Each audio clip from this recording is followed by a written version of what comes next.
আসলে আমি আমার বাসা হারিয়ে ফেলেছি। মানে আমি মজলিশপুর সম্পর্কে, আমার গ্রাম, আমার আত্মীয় স্বজন সবাইকে একটা কথা বলতাম যে আমি ঘুম থেকে উঠে মজলিশপুরে যাই, মজলিশপুরের চাচা, মজলিশপুরের ভাই, মজলিশপুরের ছোট ভাইয়েরা যারা আমার সহকর্মী, ওদের সাথে আমার আত্মার সম্পর্ক। আমি সব সময় বলতাম মজলিশপুর আমার সেকেন্ড হোম, মজলিশপুর আমার দ্বিতীয় বাড়ি। উনারাও বলতেন তোমাকে তো সব সময় মজলিশপুরেই দেখি, আমরা এক কাজ করি ওইখানে বাড়ি তৈরি করে দিই, তুমি ওইখানে চলে আসো। তার বহিঃপ্রকাশ আজকের এই বৈঠকে আমি দেখতেছি। আমি অত্যন্ত আনন্দিত।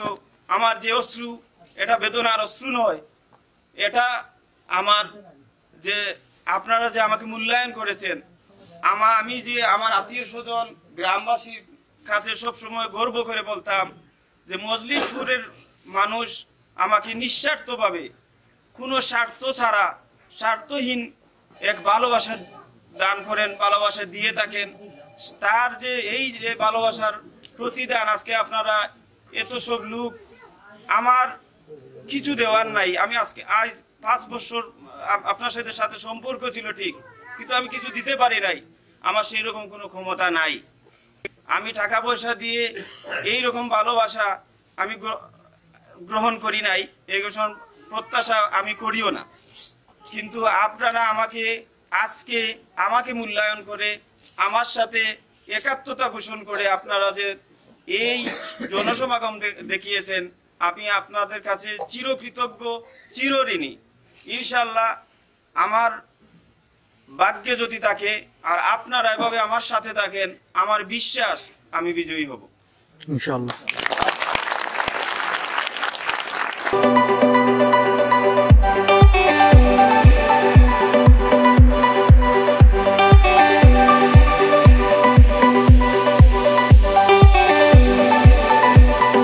আমি সেই ইউপি নির্বাচনে অল্প কিছু ভোটে পরাজিত হই এবং সেই নির্বাচনে আমি নতুন প্রার্থী ছিলাম।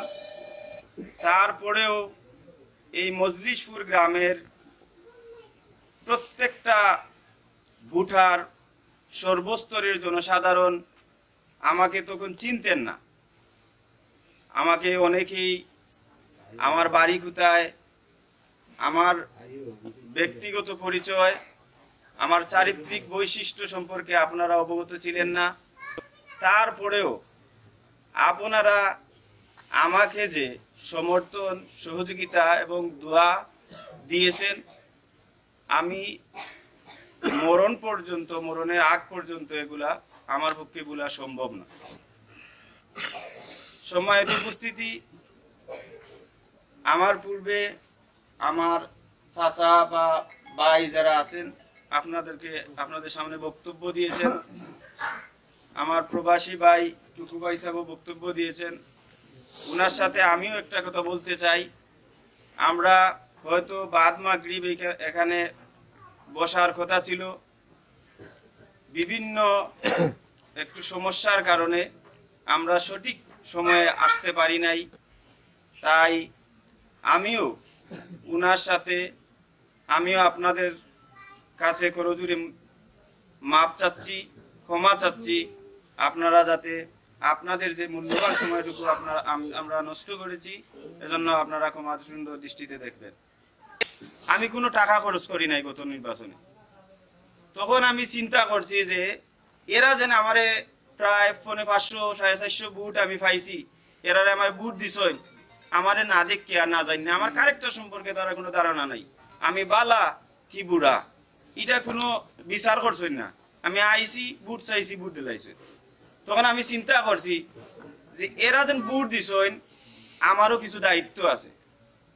আমি সামাজিকভাবে বিভিন্ন মানুষের লগে আপনার দোয়ায়, আপনার অনুপ্রেরণায় আমি কানেক্টেড, সকলের লগে একটু মিশিয়া চলি।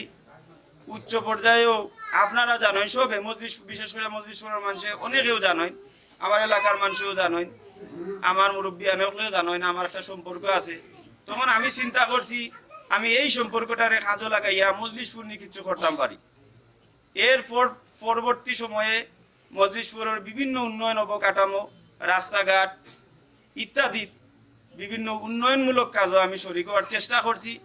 মজলিশপুরের বিভিন্ন মুরব্বিয়ান, আমার যুব সমাজ, বিশেষ করে আমার দুই সহযোদ্ধা, আমার বন্ধু সোহেল রায়হান, তারা যথেষ্ট আমারে সহযোগিতা করছেন। আমরা বিভিন্ন খাবিকা টিয়ার আনার চেষ্টা করছি, যদিও এটা যত সামান্য, কিন্তু আমার তো ক্ষমতা নাই আমার এক কুদাল মাটি এনে এখানে ফালাইবার। আমি চেষ্টা করছি যে উপজেলার মাধ্যমে যে সম্পর্ক আছে এই সম্পর্কের মাধ্যমে কিছু উন্নয়ন ঘটাইতাম পারিনি। অবশ্যই আপনারা এটা সাক্ষী যে আমি চেষ্টা করছি, যতটুকু পারি আমি করছি। আপনারাও আমারে মায়া করছেন। আজ আমি আমার গ্রাম বা আমার এলাকা জেলা যে কোনো গড়ো গিয়ে আমি উঠি দিতাম পারি, হামাই দিতাম পারি, আমার কোনো বাধা নিষেধ থাকে না। তার চাইতে বেশি দাবি আমি মজলিশপুর করতাম পারি। আমি এখন যে কোনো গড়ো গিয়ে গেলে কেউ কইন না বলে অমুক বাড়িত নাই, কেউ কইন না বলে আপনি আইন না জানো, বা একটা কথা আছে যে অমুক বাড়িত নাই আপনি খাইলাইন জানো।